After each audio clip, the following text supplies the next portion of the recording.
그 삼성전자 같은 경우에는 다각화가 돼 있어요. 메모리가 약간 불황이라도 파운드리에서 받쳐주거나 또 다른 데서 받쳐줄 수가 있는데, 메모리 같은 경우에는 그 3, 4년마다 이제 불황이 옵니다. SK 하이닉스는 그러한 타격을 앞으로도 받을 수밖에 없어요. 삼성전을 계속 키워야 되는데 그게 좀 시간이 걸린다는 얘기죠.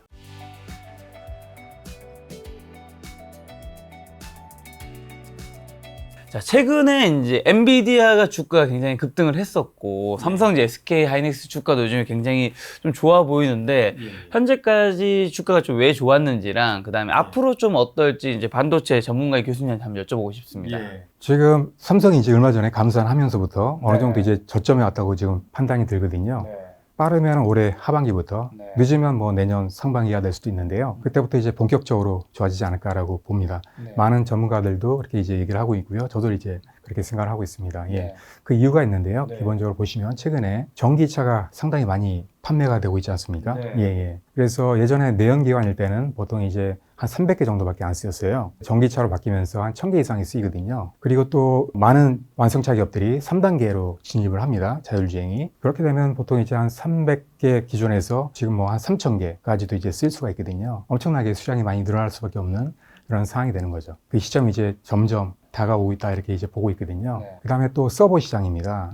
얼마 전에는 이제 상당히 기업들이 많이 이제 데이터 센터라든지 이런 걸 많이 증설을 꺼렸는데, 최근에 이제 경기가 어느 정도 이제 바닥을 치면서 좀 이제 좋아지지 않을까 개인적으로 이제 생각을 합니다. 데이터 센터를 많이 건설하게 되면 서버도 많이 이제 설치를 해야 되기 때문에 메모리라든지 시스템 반도체라든지 이런 게 많이 들어갈 수밖에 없는 그런 상황이 됩니다. 그래서 수요가 많이 늘 것 같고요. 특히나 이제 DDR5 거기에 맞는 이제 CPU를 지금 내놓고 있기 때문에 그런 수요가 어느 정도 하반기에는 받쳐주지 않을까 보고 있습니다. 이 수요가 가장 크게는 전기차 쪽이랑 그 다음에 서버 쪽 그렇습니다. 생각하면 되는 건가요? 그리고 또 한 가지 더 있는데, 최근에 이제 많은 사람들이 이제 관심이 있는데 챗 GTP 인기가 많이 있지 않습니까? 빅테크 기업들이 이쪽에 진출하고 있고요. 하다 보니까 이쪽 수요도 많이 늘 것 같습니다. GPU가 많이 쓰지 않습니까? 엔비디아에. 거기에 맞는 이제 그 메모리가 필요한데, 그 메모리가 HBM이라고 하는 고성능 메모리 반도체입니다. 메모리 D램을 쌓아놓은 그런 칩인데요. 가격도 상당히 비쌉니다. 고가고요. 그래서 인공지능이기 때문에 상당히 고가의 어떤 반도체를 쓸 수밖에 없는. 그래서 그런 수요가 이제 살아나기 때문에 삼성도 SK도 마찬가지로 그런 메모리 수요가 계속 늘어날 수밖에 없다. 이렇게 이제 보고 있습니다. 그런 수요가 증가하기 때문에 이제 삼성전자나 SK는 실적도 좋아질 텐데, 주가도 좀 더 좋아질까요? 지금 이제 삼성전자도 7만 돌파했죠. 지금 돌파하고 아무래도 이제 계속 올라갈 것 같습니다. 일단은 그 기대 심리가 상당히 이제 반도체가 저점이다 라고 이제 많은 사람들이 생각을 하고 있고요. 최근에 보시면 이제 많은 외국인 투자자들이 투자를 하고 있습니다. 계속 어느 정도 올라갈 가능성이 크다고 저도 이제 개인적으로 보고 있거든요. 반도체가 이제 저점이고 앞으로 이제 좋아질 일밖에 없다라고 이제 사람들이 판단을 하게 되면 많은 사람들이 또 주식을 살 수밖에 없는 그런 상황이 되기 때문에 더 오를 걸로 생각을 하고 있습니다. 알겠습니다. 또 투자 얘기는 또 이따가 좀 여쭤보도록 하고요. 전 세계가 어쨌든 목숨 걸고 이제 반도체 패권을 차지하려고 하는데, 그 이유가 궁금하고요. 반도체 중요성은 더 커지고 있는 거죠? 커지고 있죠. 왜냐하면은 지금 아시다시피 4차 산업이 본격적으로 이제 시작을 하지 않습니까? 지금 이제 불황 때문에 그게 이제 어느 정도 억제가 된 상태였는데, 그런 게 이제 어느 정도 불황이 거치면서 본격적으로 시작을 할 거라고 봅니다. 아시다시피 그 4차 산업은 보면 이제 되게 많습니다. 애플리케이션이. 제가 이제 이루다 말할 수 없을 정도로 한 10개 이상 되죠. 그런 산업에 반드시 이제 반도체가 쓰이기 때문에 반도체도 많이 사용이 될 수밖에 없다라고 이제 이렇게 생각을 하고 있고요. 그럼 한국 수출에서 이제 반도체가 가진 비중은 어느 정도인가요? 지금 보통 이제 저희가 일반적으로 생각할 때 한 20% 정도 된다라고 이제 러프하게 말씀 많이 했는데요. 저도 그렇고요. 근데 최근에 아시다시피 이제 불황이기 때문에 많이 이제 수요가 좀 꺾이는 상태입니다. 계속 이제 살아나겠죠. 평균적으로 보시면 한 20% 정도 된다고 말을 합니다. 뭐 꺾여가지고 이제 뭐 자동차 기업들이 더 넘어섰다, 이런 얘기도 나왔는데 최근에요. 다시 역전이 될 것 같습니다. 최근에 꺾였던 건 반도체에 대한 수요가 감소했기 때문에. 맞습니다. 지금 뭐 전쟁이라든지 여러 가지 이제 뭐 삼고 얘기 많이 나왔지 않습니까? 이런 여파 때문에 사람들이 돈을 잘 안 쓰는 거죠. 그 반도체도 마찬가지로 저희 일상생활하고 상당히 밀접하게 연관이 돼 있습니다. 하다못해 뭐 저희가 보시면 뭐 PC라든지 핸드폰, 스마트폰 이런 것도 보시면 보통 불황이면 사람들이 안 바꾸지 않습니까? 보통 6개월, 1년 이렇게 이제 미룹니다. 하다 보니까 거기에 들어가는 반도체도 수요가 줄 수밖에 없는 거죠. 근데 중국도 반도체 굉장히 육성하고 있잖아요. 하고 있죠. 기술은 어느 정도 우리나라도 이제 뭐 따라잡힐 수도 있는 게 아닌가 뭐 걱정도 있으시죠. 근데 이제 두 가지로 봐야 돼요, 저희는. 그 너무 이제 러프한 말씀이신데, 보시면은 그 두 가지로 크게 보시면요. 시스템 반도체하고 메모리 반도체가 있지 않습니까? 그렇죠. 그 시스템 반도체는 벌써 따라왔습니다. 근데 메모리 반도체가 관건이죠. 과연 중국에 있는 업체들이 한국에 있는 메모리 반도체 기업들을 따라올 수 있을까? 이게 관건인데 결론적으로 말씀드리면은 저는 10년 내에는 불가하다 이렇게 이제 생각을 하고 있습니다. 최근에 이제 미중 패권 전쟁이 진행이 되고 있고요. 그리고 또 미국이 엄청난 지지를 지금 때리고 있지 않습니까? 그래서 지금 중국에 있는 기업들이 제대로 생산을 못 하고 있어요. 특히나 지금 제재 중에 보시면 메모리뿐만이 아니고 시스템 반도체 다 지금 제재를 하고 있습니다. 그래서 로직은 뭐 14나노 언더의 기술을 사용을 못 합니다. 장비도 들어오지 못합니다. 그 다음에 D램 같은 경우는 뭐 18나노 언더는 못 하고요. 그 다음에 또 낸드 같은 경우도 128단 이상은 못한다 이렇게 이제 막고 있습니다. 이 제재가 계속되는 한은 장비가 이제 들어오지 못하니까 생산을 못하는 거죠. 시스템 반도체는 다 따라왔는데 메모리 반도체는 아직 못 따라올 것이다. 향후 10년 내에는. 근데 이 두 개는 이제 많이 들어봤는데 메모리 반도체가 훨씬 더 중요한 건가요? 아, 꼭 그렇다고 볼 수는 없습니다. 아, 그렇진 않나요? 포지션 보시면 대략적으로 말씀드리면 메모리가 한 30% 정도 된다고 보고요. 그 다음에 시스템 반도체가 한 70% 정도 된다고 봅니다. 그래서 2배 이상 보통 차이가 나거든요. 약간 변동은 있습니다. 하지만 보통 이제 2~3배 정도 차이가 난다 이렇게 이제 보고 있습니다. 비중은 어떻게 보면 시스템이 더 크네요. 훨씬 더 큽니다. 예. 근데 기술력이 메모리 쪽이 더 중요한 건가요? 기술적으로 보시면 이제 그 자체는 보시면 이제 시스템 반도체가 더 하이테크입니다. 메모리보다. 또 메모리도 마찬가지로 낸드 플래시보다는 D램이 더 하이테크입니다. 그 이유가 있어요. 왜 그러냐면 기본적으로 낸드 플래시 같은 경우에는 나온 게 20년밖에 안 됩니다. 대략. D램 같은 경우에는 한 50년 넘게 이제 개발이 됐었거든요. 역사가. 하다 보니까 계속 이제 기술을 쌓아왔습니다. 쌓은 기술이 한 번에 이제 따라가기가 쉽지 않다는 거죠. 하기 때문에 기술이 많이 쌓여와 있기 때문에 D램이 더 높습니다. 지금 반도체 그러면 강국은 어떤 나라들이 있는 거죠? 일단은 크게 말씀드린 대로 메모리 쪽은 한국이죠. 예, 한 70% 정도 차지한다고 보니까요. 예, 그 다음에 시스템 반도체는 주로 이제 미국이 상당히 강하고요. 그 다음에 뭐 대만이라든지, 그 다음에 중국이라든지 이런 쪽이 강하다고 보는 거죠. 한국 반도체 좀 세계 시장 그럼 지배하려면 좀 어떻게 해야 될까요? 일단은 말씀드린 대로 주는 시스템 반도체이기 때문에 그쪽을 많이 키워야 되는데요. 아쉽게도 그쪽은 한국이 상당히 약합니다. 3% 정도밖에 안 됩니다. 특히나 이제 그 삼성이라든지 뭐 SK 대기업들 빼면은 채 뭐 1%도 안 될 정도로 상당히 취약합니다. 그래서 그 삼성이나 SK도 시스템 반도체 많이 포커스를 하려고 앞으로도 많이 신경을 쓰고 있습니다. 예. 근데 우리나라도 반도체 이제 제조가 아닌 반도체 그 설계, 파운드리가 아닌 팹리스는 가능한가요? 일단은 뭐 여러 가지 이제 여건이 맞아야 되는데요. 과거에 보면 이제 성장하지 못한 이유가 있어요. 그 이유가 뭐냐면은 대만 이제 아시다시피 이제 TSMC가 상당히 강하지 않습니까? 그 강한 이유가 있습니다. 이 분업화가 돼 있는데 시스템 반도체 같은 경우에는 예전에 한 겹에서 다 했습니다. 지금은 이제 다 나눠서 하는데 TSMC가 이제 성장을 많이 하고 그 다음에 또 그 생태계를 많이 키웠습니다. 혼자 성장하는 게 아니고 관련 기업들을 많이 키운 거예요. 2대 기업, 디자인 하우스라든지 패키징 기업, 팹리스 기업들도 마찬가지로 이렇게 파트너십을 맺습니다. 그래서 오랫동안 같이 해온 거죠. 시스템 반도체 쪽은 이제 상생을 해야 돼요. 생태계를 만들면서 그런 기업들을 키워줘야만 파운드리도 같이 클 수가 있습니다. 예전에 삼성 파운드리가 초기에 이제 성장하지 못한 이유도 그러한 원인이 있었거든요. 그런 어떤 그 생태계를 만들어야지만 이게 같이 동반해서 클 수가 있는데 그런 노력을 별로 안 했어요. 하다 보니까 성장을 못한 거죠. 그래서 삼성 같은 경우도 그 중요성을 알고 최근에는 이런 생태계를 만들기 위해서 엄청난 노력을 하고 있습니다. 마찬가지로 그 기업이 아무리 크고 강하더라도 이제 모든 분야를 다 잘할 수는 없거든요. 그래서 이제 잘할 수 있는 기업에 이제 맡기면서 서로 이제 협력하는 그러한 생태계가 돼야 되는데 삼성 같은 경우에는 보시면 내재화 전략과 그다음에 수직 계열화 전략을 많이 썼어요. 하다 보니까 모든 걸 다 이제 스스로 하려는 그러한 전략이었죠. 하다 보니까 성장을 못한 거예요. 말씀하신 파운드리에서 삼성전자랑 TSMC 양강 구도 미래 좀 어떻게 될까요? 글쎄요. 일단은 제가 보기에는 얼마 전에 또 경계현 사장님께서 DS 솔루션 부분 5년 내에 따라잡겠다 이렇게 말씀하셨는데요. 따라잡을 수는 있다고 봅니다. 근데 이제 시기의 문제라고 보거든요. 지금 이제 계획은 2030년까지 이제 따라잡겠다 이런 건데 그게 될지는 모르겠어요. 근데 이제 언젠가는 따라잡을 수도 있다라고는 생각을 하고 있습니다. 그게 언제가 될지는 모르겠습니다. 여러 가지 아까 말씀드린 대로 뭐 생태계가 잘 구축이 된다든지 기술 이런 게 이제 발전돼 가지고 훨씬 더 TSMC보다 훨씬 더 앞선다. 라든지 이런 어떤 변수가 있기 때문에 그런 걸 잘한다 그러면은 더 이제 시간을 더 땡길 수도 있겠죠. 두 회사의 시장 점유율은 좀 어떻게 차이가 나는 거죠? 지금 차이가 나고 있습니다. 예, 보시면 이게 최근 자료인데요. 삼성이 지금 뭐 16.5%에서 약간 떨어졌습니다, 지금. TSMC가 지금 여기에는 이제 53.4% 나오는데 약간 올라갔습니다. 지금 최근에 좀 약간 벌어지고는 있는데 이게 그래도 이제 삼성의 매출은 그렇게 많이 꺾이지는 않았습니다. 왜냐면은 이유가 있는데 그 파운드리 시장이 엄청나게 커지고 있습니다. 하다 보니까 마켓 쉐어가 약간 줄더라도 어느 정도 커버가 된다는 얘기죠. 저는 아마 이 격차가 계속 줄어들지 않을까라고 이제 판단을 좀 하고 있거든요.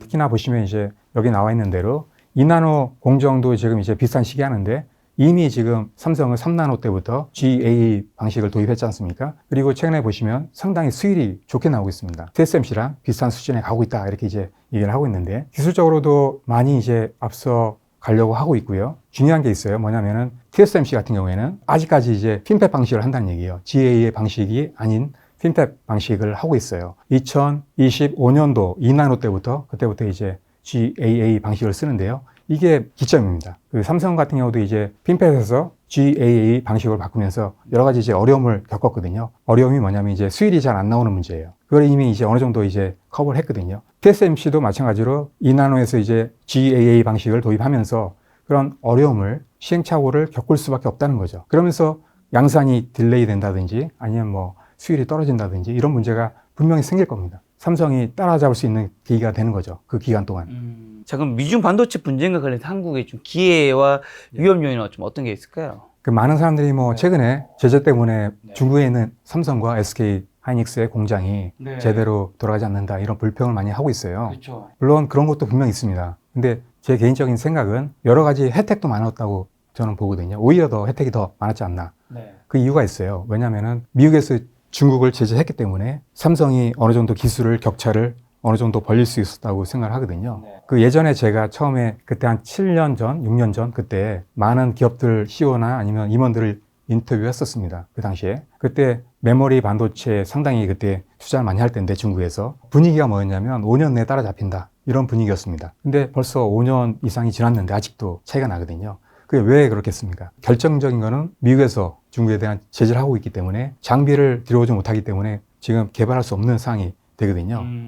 하다 보니까 그런 격차가 계속 벌어지고 있는 거예요. 앞으로도 계속 제재를 한다 그러면 삼성한테는 훨씬 더 유리한 거죠. 그 격차를 더 벌릴 수 있는 어떤 기회가 되는 거죠. 미중 반도체 분쟁이 위험 요인도 있지만 한국에는 좀 더 기회적 요인이 크신 것 같다. 예, 그렇습니다. 예. 그럼 삼성전자는 반도체 분야에서 좀 현재 어느 정도 성적표 가지고 있나요? 세 가지 분야로 나눠볼 수 있는데요. 메모리는 앞서 말씀드린 대로 지금 이제 넘버원이죠. 지금 보시면은 DDR5가 상당히 지금 잘 되고 있지 않습니까? 12나노 생산을 하려고 하고 있고요. 상당히 앞서가 있죠. SK 하이닉스도 마찬가지입니다. 비슷한 수준에 와 있고요. 그래서 한국은 상당히 그 메모리 쪽에서는 강국이죠. 전 세계에서 따라올 수 없는 뭐 마이크론이 뭐 한다 하지만 마이크론도 지금 아직까지 EUV 공정을 도입은 안 했어요. 이제 조만간에 도입을 하는데 그래서 어느 정도 차이가 나는 거죠. 기술적으로도. 메모리 쪽은 뭐 최강이라고 볼 수 있고요.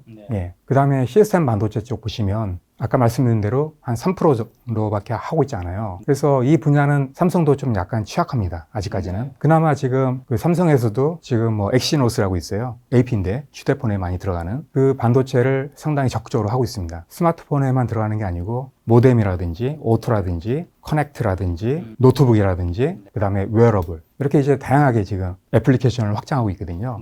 그래서 이게 상당히 앞으로도 좋아질 걸로 생각을 하고 있습니다. 그리고 최근에 이제 성능도 상당히 많이 좋아졌다라는 얘기가 많이 나오고 있거든요. 퀄컴과 어느 정도 대등한 수준이다 이런 얘기도 나오고 있어요. 상당히 기대가 좀 되고 있습니다. 이미지 센서 같은 경우도 이제 시스템 반도체 쪽인데요. 삼성에서도 상당히 잘하고 있어요. 최근에 그쪽에 특히나 보시면 이제 차량용 반도체 쪽에서도 이미지 센서가 많이 쓰이거든요.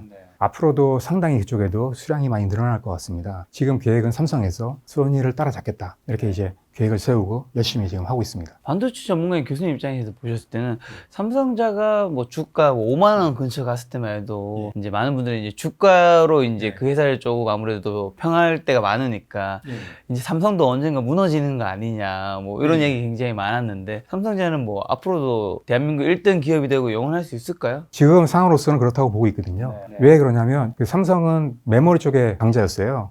근데 지금은 또 시스템 반도체, 특히 이제 파운드리 쪽에서도 상당히 이제 강자로 떠오르고 있습니다. 지금 이제 TSMC 다음으로 넘버 2죠. 조만간에 따라잡겠다 이렇게 이제 얘기를 하고 있기 때문에 작년에 보시면 상당히 30조 가까운 매출을 올렸습니다. 시스템 반도체 쪽에서. 이쪽에 보시면 대부분이 다 파운드리 쪽 매출입니다. 예, 상당히 늘었죠. 앞으로도 상당히 늘 걸로 제가 이제 기대를 좀 하고 있습니다. 제가 보기에는 아마 메모리 반도체하고 시스템 반도체 이게 한 50대 50 되지 않을까. 그리고 훨씬 더 나중에는 아마 파운드리 그리고 시스템 반도체 쪽이 아마 메모리를 넘어서지 않을까. 개인적으로 저는 그렇게 생각을 하고 있습니다. 최근에 사실은 이제 교수님뿐만 아니라 많은 이제 투자 전문가분들도 삼성전자 이제 주가에 대해서 좋게 말하는 분도 좀 많아졌고 외국인도 굉장히 많이 이제 순매수를 한 걸로 저는 아는데 개인분들은 좀 엄청 많이 팔고 있단 말이죠. 예, 그렇죠. 예. 좀 그거에 대해서 좀 어떻게 보시면 향후 또 주가 좀 더 추가적으로 여기에 뭐 하이닉스까지 같이 얘기해 주시면 어떻게 보시나요? 일단은 저는 말씀드린 대로 좋아질 걸로 봅니다. 왜냐하면 지금 4차 산업이 본격적으로 앞으로 시작이 되기 때문에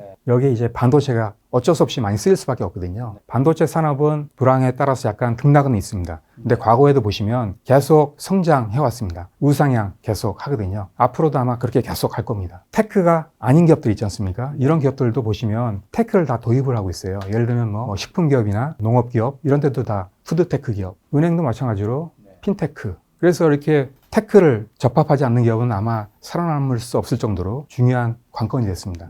반도체가 거기에 많이 사용이 될 수밖에 없다는 거죠. 하이닉스도 분명히 이제 메모리가 성장하기 때문에 앞으로도 성장할 겁니다. 근데 약간 좀 불안한 면이 있어요. 자본력에서도 일단 삼성보다는 많이 좀 딸리는 면도 있고요. 그 다음에 또 하나 봐야 될 게 뭐냐면 그 삼성전자 같은 경우에는 어느 정도 이제 다각화가 돼 있어요. 메모리가 약간 불황이라도 파운드리에서 받쳐주거나 또 다른 데서 받쳐줄 수가 있는데 하이닉스는 메모리 같은 경우에는 그 3, 4년마다 이제 불황이 옵니다. 그때마다 이제 항상 떨어져요. 2019년도에도 그렇게 이제 불황이 왔을 때 직접적인 타격을 받았습니다. 물론 이제 삼성도 받았지만. 근데 이제 삼성은 앞으로는 이제 파운드리나 시스템 매출이 커질 거기 때문에 그런 타격을 어느 정도 피해갈 수 있다는 거죠. 그리고 또 스마트폰이나 이런 쪽에서도 어느 정도 커버가 가능하기 때문에 SK 하이닉스는 그러한 타격을 앞으로도 받을 수밖에 없어요. 물론 자체적으로 시스템 반도체 분야를 키우려고 엄청난 노력을 하고 있습니다. 작년에도 키 파운드리 인수를 했습니다. 그래서 파운드리 매출을 키우려고 지금 하고 있습니다. 그리고 또 이미지 센서 이쪽도 상당히 키우려고 많이 하고 있는데요. 그래도 아직 10% 같이 안 됩니다. 아무리 한다고. 그거를 삼성처럼 계속 키워야 되는데 그게 좀 시간이 걸린다는 얘기죠. 어쨌든 얼마 전까지만 해도 반도체 관련 주가들이 좀 안 좋았기 때문에 안 좋은 뉴스 굉장히 좀 많이 나왔었던 걸 기억하는데 반도체 관련된 뉴스 나온 것 중에서 사람들이 좀 믿으면 안 되는 오해할 만한 뉴스들은 어떤 게 있다고 보세요? 예전에 제가 아까 말씀드린 대로 중국에서 뭐 바로 쫓아온다 이런 얘기. 물론 낸드 같은 경우에는 그럴 가능성도 없지 않아 있습니다. 왜냐하면 이제 기술 격차가 지금 대략 보시면 1년에서 한 1년 반 그 정도밖에 차이가 안 나요. 낸드 같은 경우에는. 근데 D램 같은 경우에는 상당히 격차가 많이 납니다. 5년 이상 된다고 저는 보고 있거든요. 그리고 또 특히나 지금 제재 상황이기 때문에 그래서 제가 보기에는 10년 내에는 어렵다라고 이제 판단을 하고 있습니다. 그래서 당장은 힘들다. 이렇게 이제 반도체 쪽 특히나 삼성 이제 좋게 얘기하시는 그럼 교수님은 워낙 뭐 대형주니까 편하게 여쭤볼 수 있는데 삼성전자 SK 하이닉스 사고 계신가요? 앞으로 많이 살려고 노력을 하고 있습니다. 혹시 뭐 어떤 투자 계획을 좀 가지고 계신가요? 저는 뭐 삼성도 관심이 많이 있고요. 그 다음에 또 해외 주식들 많이 관심이 또 있죠. 해외 주식은 어떤 것들이요? 뭐 예를 들면 편하게 얘기할 수 있으니까. 뭐 ASML이라든지 네네. 그 다음에 엔비디아 이런 기업들 좋죠. 엠코라든지 뭐 이런 기업들도 좋을 것 같고요. 그럼 교수님 같은 분은 어떻게 보면 저는 이제 시장에 보면 두 명의 전문가가 있는 것 같은데 한 명은 이제 그쪽에 이제 산업 전문가가 있는 거고, 근데 산업 전문가는 이제 그 산업에 대해서는 빠삭한데 사실 이 주가가 적합한지 안 하는지는 또 살짝 모를 수 있잖아요. 그걸 사실 잘하는 게 어떻게 보면 투자 전문가인데 교수님은 이제 산업 전문가로서 이 가격이, 그러니까 이 회사가 잘 됐지 안 됐지는 알겠는데 지금 주가에 어느 정도 반영됐는지 안 됐는지, 내가 지금 사도 되는 적절한 주가인지 아닌지는 어떤 거를 참고하시나요? 뭐 많이 물어보시나요? 아니면 뭐 많이 공부를 하죠. 개인적으로 공부를 하는데요. 기본적으로 삼성 주식 같은 경우에는 상당히 많이 올라갔지 않습니까? 거의 뭐 9만 원 가까이 뭐 올라가고 막 그랬었는데 저는 그게 이제 어느 정도 정상적인 가격이라고 보거든요. 앞으로 아마 계속 올라가지 않을까 생각을 합니다. 특히나 저평가 많이 됐다고 생각을 해요. 상당히 잘하고 있는데 그래도 대우를 많이 못 받고 있지 않나라고 이제 생각을 합니다.